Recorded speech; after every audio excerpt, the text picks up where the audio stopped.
Voilà, on est là, la mise en bière est en train de se faire, de finir. Voilà pour Mama Bolingo. Voilà. On a fini la mise en bière. Ils sont en train de fermer le cercueil. Voilà, je suis avec la famille. Voilà, maman. Jolie. Voilà, donc on avance bien. Donc ils sont en train d'apprêter la mise en bière. Donc là, tout à l'heure, on va pouvoir tout finir. Merci. Moi, j'ai été mandaté par la fondation Denise Nyakero Tshisekedi pour le rapatriement de ce corps. Voilà. On a fait les déplacements pour s'assurer que tout se passe bien. Et là, c'est ce qui a été le cas. Nous, c'est l'équipe à l'amour. Voilà. On a lobby, ça lobby, quand les autres qui awa, les autres qui sont pour les autres et qui sont à Kaza, et à partir de Kaza, les et au Kenya, na Kinshasa, les Toureba, pour continuer le programme, il y a pour ça. Ok? Voilà, donc message à Zaki Nango Yarousen, merci. Ndenge moko na moko atiki activité naie. Et puis en plus, on a été accompagné dans l'ambassade. Ma conseiller ambassade de Bazaki Nabiso pour s'assurer que nous sommes aider sur la démarche avec Nike pour les acquis à Rosa à niveau de pour que tout comme Malati Kavoyo tout ça a fait ma camo Ningi et Sengé. Voilà, on a zéro Sengé merci Mingi. On a Yangoana, la passion Bayaki, voilà, ceux qui m'ont tasé à mon idoba, à la monnaie à Koloba, tout ça, maintenant tout le monde a fait merci. On a un spécial rapport, on a côté dans la communauté, et ça la fondation où il dit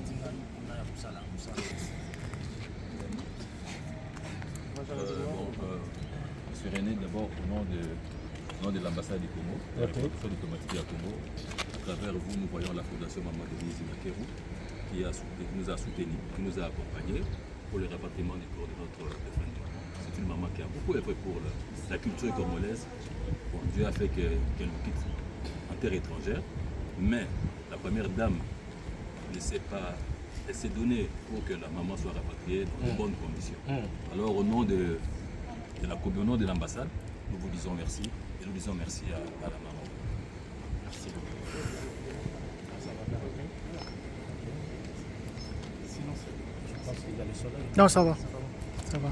Alors, sinon, moi je n'ai pas beaucoup de choses à dire vu que je suis dans les étapes. En fait, je ne remercierai jamais assez la fondation pour tout ce que la fondation a fait pour nous. Et aussi à travers M. Guy René, nous avons vraiment vu l'efficacité de Maman Denise. Sinon, voilà, je ne sais pas, je serai reconnaissant à vie par rapport à tout ce que vous avez fait pour nous. Alors, comme tout à l'heure ma tante a dit, sinon ça ne doit pas s'arrêter là.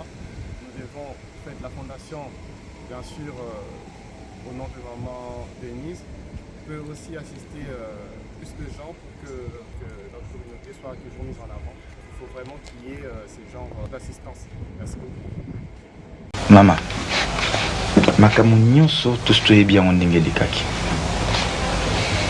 Nayebi que mobali na yo soki aza na boloko, c'est parce que citoyen ebale moto asali nyonso po azala kuna.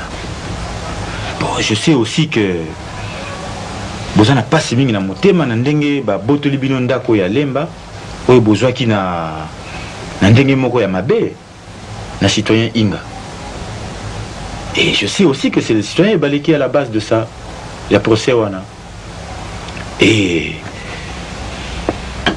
nayebi aussi pour couronner tout ça que ebalaza olukela yo ba makambo kolanda yo, comme tu as dit ça, tu as déclaré partout pour moi n'a pas si dans la situation za nango lelo.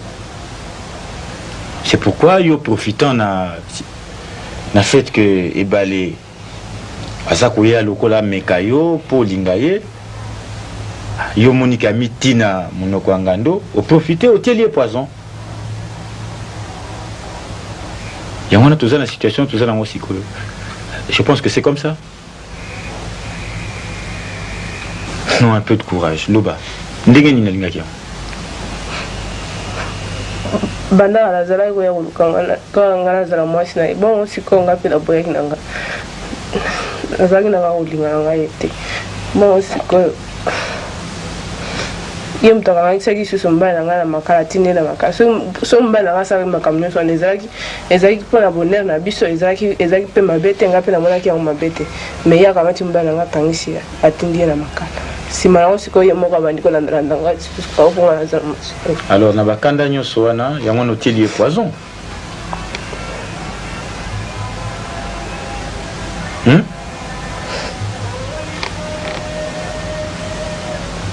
Non, boyete mama. Bandimaka boyete. Yebisa ngai ya solo to ya lokuta. Ngam na tielaki.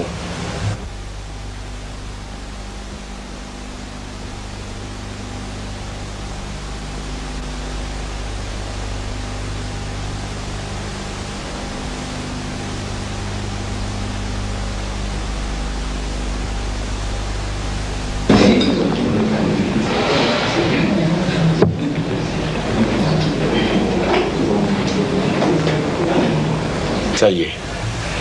C'est le détail important que je voulais. Et ça me met sur la piste. J'y suis donc. Donc, Sonzo, M. Diallo voulait nous embrouiller. Il prétend qu'il s'est servi du barman, alors qu'en réalité, il s'est servi de cette citoyenne, puisqu'elle reconnaît. Comme les fasse venir, Diallo est son complice. C'est quoi yo lobby, yo sara qui cité? Hein? Oyo mobali osalele qui cité bio sambela. Yo yebisa biso siko secret na yo. O mobali kanga atinga melioka. Kasi ngana na lobby na yete. Pobili bozolo bakisi, mais ngana lobby kisi te. Na libali za makambe pili. Te mama vanda ka omoni ka kanda liboso te. Tozoluka siko des solutions. Ezali kama kosilika te. Ponga na sali ndenge nyonso tu. Na pona zo na longo na maboko ya kwedi. Na kanisi mama yebi yango malamu maboli. Ayebi yango. Bon, yanga na leso na lobi kelelo atala nanu ndenge nini bavana na mbali eta mususu makamba kolamba. Omoi na libala bakambeze belé. Monzira kolamba. Yo oyeba kolamba kolekanga. To yo mtu oyeba kolia ya kwedi kolekanga. Mama. Parce que kwedi ay nazwela mo diplôme mama. Oh wana ozo bakolamba wana. Mwasi nyonso akomisa kaka supu na ye. Boni ko ya kolamba eza pe kaka ndenge mo ba place ndenge na ndenge. Okoyi kolamba na kitoko. Mais il faut yeba eloko nini mobali no alingaka kolia. Eloko nini asepela kana. Il faut yeba mope. Eloko nyonso kwedi alinga kolia na yebi. Ko maboli tozoka nde to bongisa.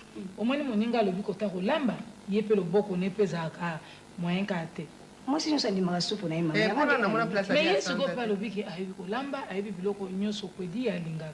O ba umeli na ye. Et puis kwedi alingaka le muso et puis alingaka mobali moko kwedi za mobali moko matata na yebi te soki ye moko pa yebi yango. Même soki kolia na ye alingaka biloko l'heure kwedi peut mutu moko ba ponctualité. Soki alobi 12h biloko na mesa 12h. Et puis nenga alingaka kolia mingi mbisa mai makemba ngulu pe alingaka soki azolia oza pembeni na ye. Kwedi za mama makasi mingi. Na yebi te soki ye pasala kanyoso wana. Po yo mokolo kana na sundola bino pona ni oso kutanga place mususu to kutaka biloko yo so ya to tanga ko dia zolia te okutaka nga place mususu parce que yo moko kaka na mnoko wana ndi muto e soko moni mbali na yo e okipaka biso lisusu te et puis wana kaka te yo kipeka abi pe kote wana pona mobali na ye ezali kama suko ngana zolo ba bino yebo zolo ba to yebi te soki esala maka te wana kaka ponga pe na zolo ba yebi mutu saluka kaka raison na ye na yebi pe te soki na lobi te ka sala ka mota muso sala et puis tendresse eloko penza eleka ye mingi yango wana alingi tendresse mingi kwedi bolingo na biso ozoka te obandanga na atina te kosilika te kama asiliki te sino koyebisa bino parce que nga nayebi ke kwedi azwa ngai naza mwana moke kutu na toloba nauti kobima na kuva ya bamamelo nauti kotanga donc nyonso oyo azoloba wana bakalite badefo nyonso ya kwedi ngai moto na koyeba bon nazomona secret mosusu oyo ya koyebisa nga te par rapport oyo wana azoloba wana do iya koleka nga na nyonso te parce que après tout nga moto na bandaki na kwedi ya ye kozwa ye nsima tozoloba nde toluka nde solution po tobongisa kaka likapo nga nazomona so eloko na kosala te mama mpo nayebi kaka batizolobaka kaka libala ngai moko mpe ndenge na yali awa kala nazali kokanisa mpe bongo ke nde moso na moi bato moko balingani makasi libala mpenza bawumi mbeli bavandi nakoloba kanga mwasana mpenza bakisi te ndenge mobali akoma boye mais nzoki ezalaki nango kisi te mpo ndenge nazoloba lelo anga mpenza kodi kisi yanini nango nasala namoni likambo wana keza mobali eyakaka ndenge nini bokovanda na ye ta mosusu na kati ya intimité nde kozaka bino mobali mpenza na kati ya intimité omoni mobali ya motu poko ifo koprovoke mwa bamakambo mike na kati na ye soko babiloko wana oyebi yango te moni ke eza pasi boli na biso oyebi boni naloba nini oyo ayebi sikoyo nde eza na sa motema tozobombisa te sikoyo mama kanisa na mabe mpo nyonso oyo ozoloba antuka moninga mwasi mpe nayebi te mpo mwasi nyonso aka na mobali na ye antuka efasala nyonso nayebi te soki mpe asalaka nyonso wana bon oyo ye nga nazoloba ye alobi mpe asalaka yango bon nga moko mpe bon nazo-comprendre teti sikoyo mais mpe banda tozwanaka na kwedi natalaka bolingo tozalaka nango na kwedi nga moko mpe na mitunaka nga nalobi mabali onga nakokanisa kaka esalamaka o basi boye mboka boye basalaka kisi ya mibali nzoka eya kaka ndenge ya kovandela na mobali akeye bamakambo mike mikano nyonso ekontaka kaka na kati ya libala omoni mpo mobali ayale mosu ayaki ana posa olamusanga lere boye nabima mais ta mosusu mpe bon yo otali olobi te akobima 16 heures alobaki na par exemple alali 14 heures ta mosusu mpo oza pembeni na ye bozosolola mwa banini bamanzaka kosala ye banini tititi ndenge nalobi tendresse wana omona mpe abosani na ye biloko wana le mosusu mpo mona rendez-vous yango mpe rate nango babiloko mike mike wana kaka nyonso wana moninga alobi asalelaka mosiko mpenza nga moko mpe naza komituna nayebi te bongo sikoyo eza nini eloko nini yango nga mpe nasala nanga kisi te bongo kodi eza eloko nini sikoyo mayele nyonso esili biso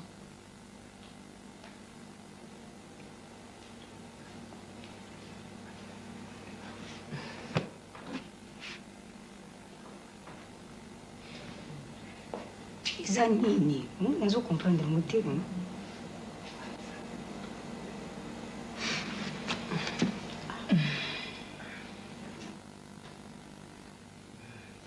nayebi te eske eza bongo nayebi te bon mama nzela nini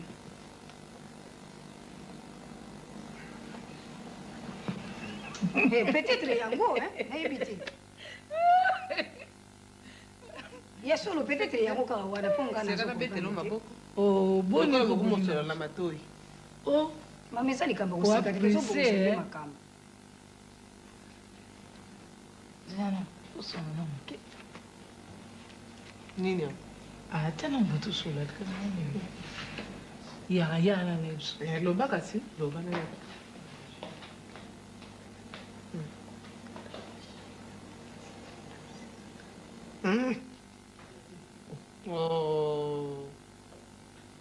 bongo eza likambo ya kokama ebongo yayebisaki ebongo estce yo mondele osalaka yango osalaka yango yo osalaka yango ebongo eza likambo ya pasi kaka nyonso nyonso oyebisangaki osalaka makambo wana nakolobela ngo ndenge nini nakolobela ngo ndenge omoni sikongo amoi likambo yango eza kaka wana ya solo namoni baya likambo yango vraiment 25 ans tovandi na ya bana mitano mobima boliko bongo wansi ya kolobela yo nde moto oprovoke